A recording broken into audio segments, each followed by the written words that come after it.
Hello, and welcome to this new episode, this next episode of Simone the Curvy Cook. Today we'll be making black cake, as seen here. Let me show you a better side to it. It's not the most attractive, I'm not gonna lie, but this is what we're making. Now, you'll remember, hopefully you'll remember, that I posted a video recently of sorrel, how to make sorrel, non-alcoholic sorrel.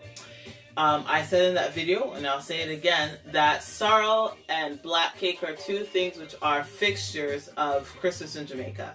No Christmas is set or ready unless you have sorrel and black cake.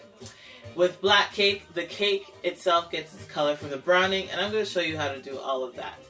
Black cake is the cake that you see at Christmas time, but also the cake that we eat at wedding time. And usually we pour a lot of rum, and the rum will preserve the cake, the Wray and Nephew rum, or any other type of rum that you might have. In fact, there have been stories of people keeping their black cake for years. I have a cousin who, when she got married to her husband, they kept a piece of their wedding cake in the hopes that they could feed a piece of it to their child.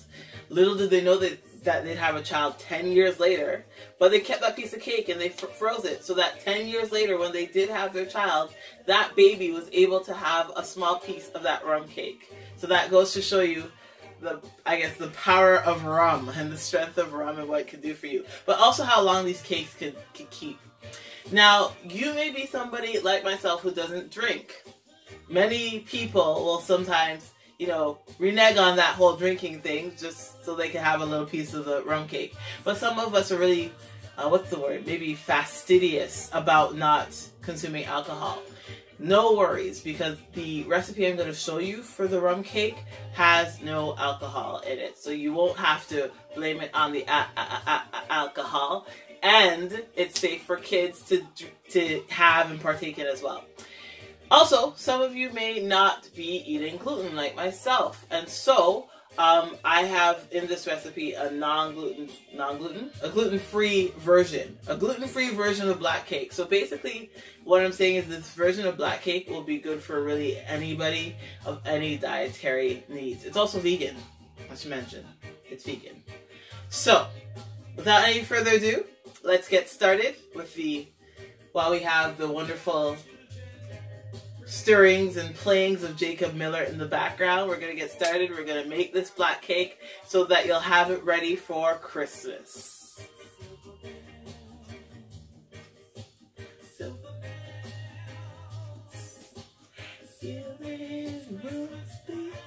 in the ghetto, don't know the words. So I just wanted to show you how I'm doing this before I go to my bed. I already put the currants and some of the mixed fruits in there. I'm going to put switch hands. What is this? Maybe like a cup or so of mixed fruits. I am of West Indian parentage. We don't measure anything. So this is maybe a cup and a half. My recipe is that I'm going to post online will obviously have proper measurements, but I'm just doing this by intuitive cooking. But just so you know what's in here, this is like the same type of mixed peel that you would get if you're making the Easter bun, Jamaican Easter bun. Only thing for black cake or for wedding cake, whatever you want to call it, rum cake, we're going to blend it up. So it's nice and fine. So in terms of what's in this one in particular, there is papaya, orange peel, corn syrup, glucose, fructose, cherries, pineapple, lemon peel, citric acid, artificial colors, artificial flavors, sodium benzoate, sulfur dioxide, may contain pits. So obviously not the most healthiest thing, but definitely if you can't find a mixture just like this, which I got at my friendly neighborhood West Indian store, you are going to want to at least have make your own mix and make sure you have orange peel and lemon peel and cherries. Those are the main ones in your mix. Okay?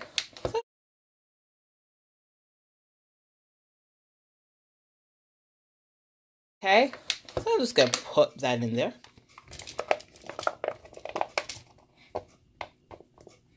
Good.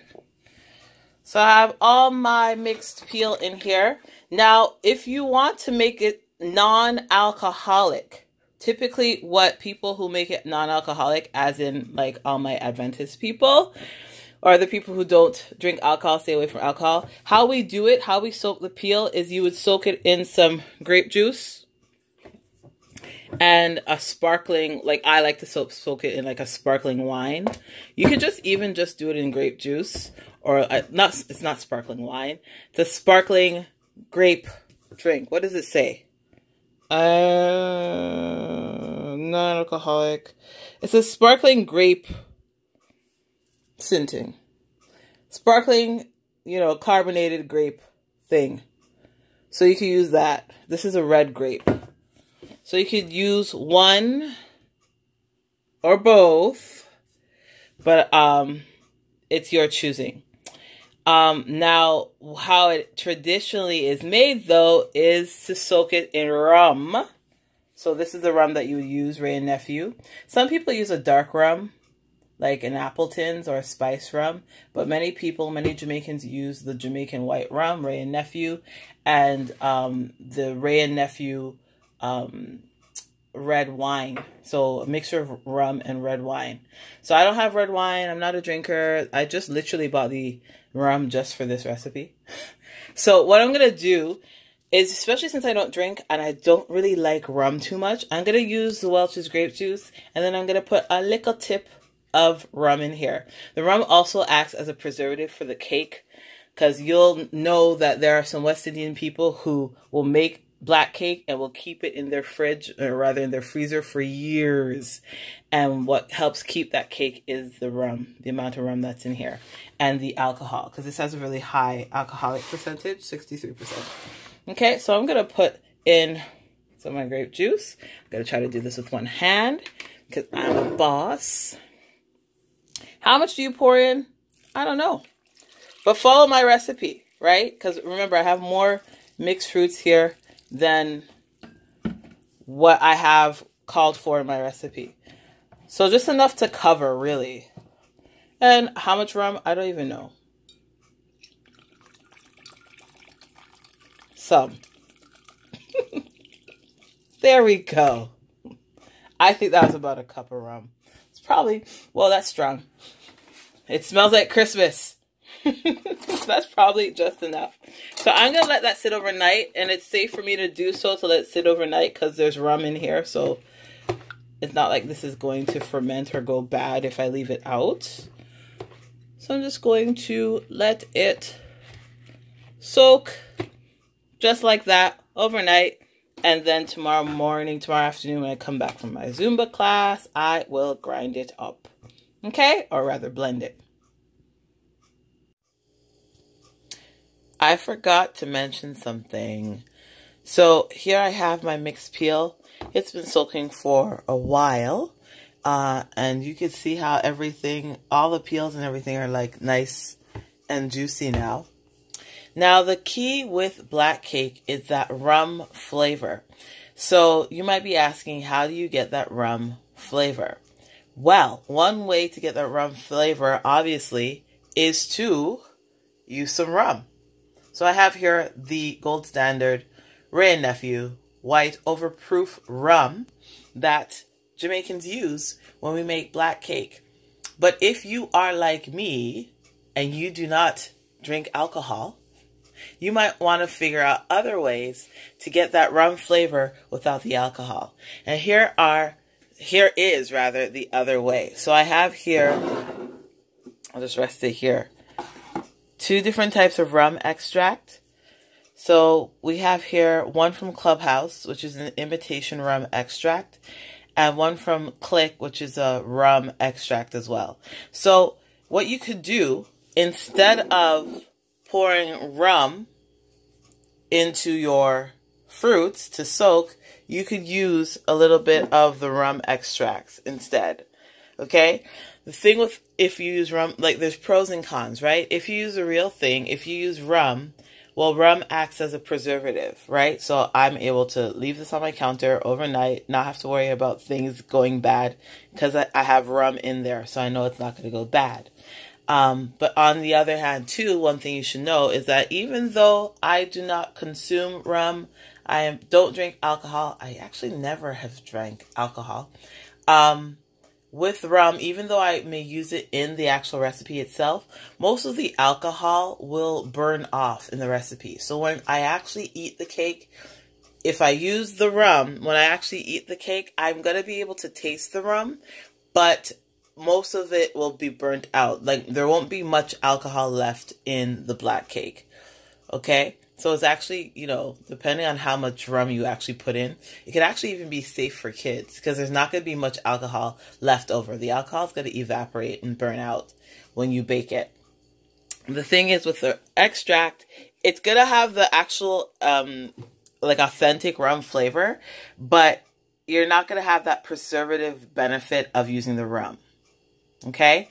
So when I use the white rum, when I finish baking the fruits, I'll talk more about this later, but I would typically pour some more white rum over the cake to soak the cake, and that'll preserve the cake. So you'll know people who have fruits preserving and cake preserving for like almost years because of the rum and the alcohol in the rum. You're not going to get that benefit with the rum extract. But of course, the advantage to the rum extract is no alcohol for those who are trying to abstain from alcohol. Okay? Wanted to explain that to you before we go to the next step.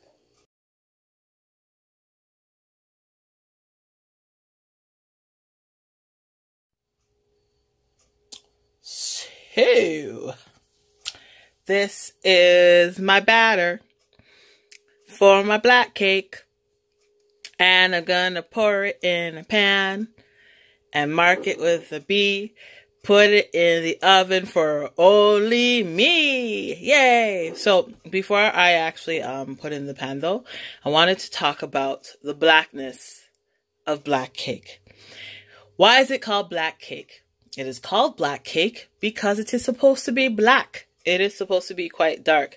But as you can see, this is just a brown batter. The brownness from the batter at this point now comes from the mixed fruits. The fruits mixed with the grape juice, the peels that are mixed with the grape juice, and the blended currants and the blended raisins. But if we want it darker, we use something we call browning. This is literally something you buy called browning. I know, sometimes you'll hear Jamaicans say stuff and you'll be like, you won't realize it's a thing. But this is a thing. Browning is an actual thing. And this is really the only company that I know that makes browning caramel. And browning is simply used. It's not even like used to like flavor. It's like used to make things brown. So if you're cooking chicken and it's like, oh, I want it to be brown, you add browning. I know, it's a Jamaican thing. So in the browning, we have sugar, water, and caramel, salt, and sodium benzoate.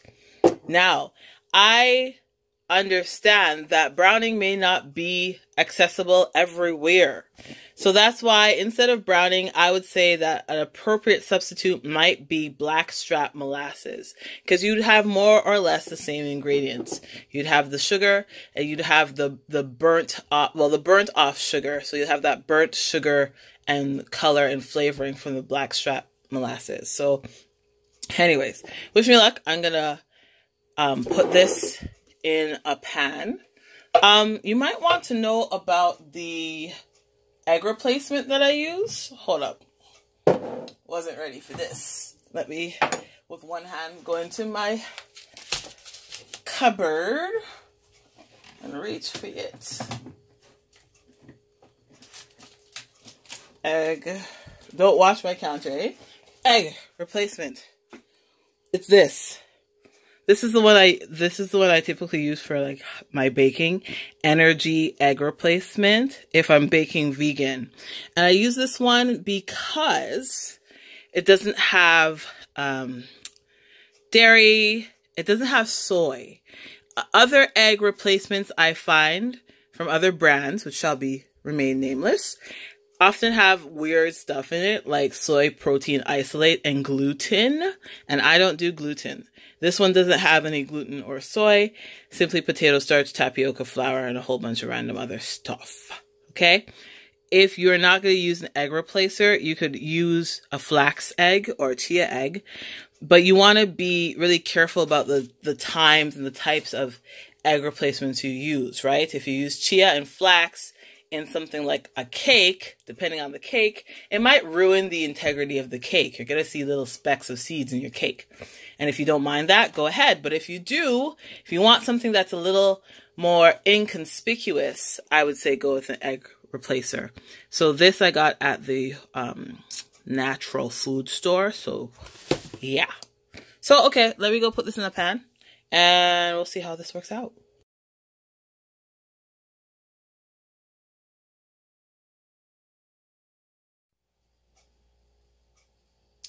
I'm going to pop these babies in my oven and bake them for about an hour or until a knife or a toothpick comes out clean. Look at how brown they are. This is so exciting. Hi. So these are my cakes. As a preservative measure, you could pour some rum over the cake so they could keep or not. If you are making this non-alcoholic, I would just let these cakes cool, cut them up, and, well, let them cool. If you're going to ice them once they're cool with the vegan royal icing. And I'll put that recipe down below. But if you're not going to put any icing on them, which is completely fine, you wait for them to cool, cut them up, and put them in the freezer, especially if they don't have any alcohol, if you're not adding any rum.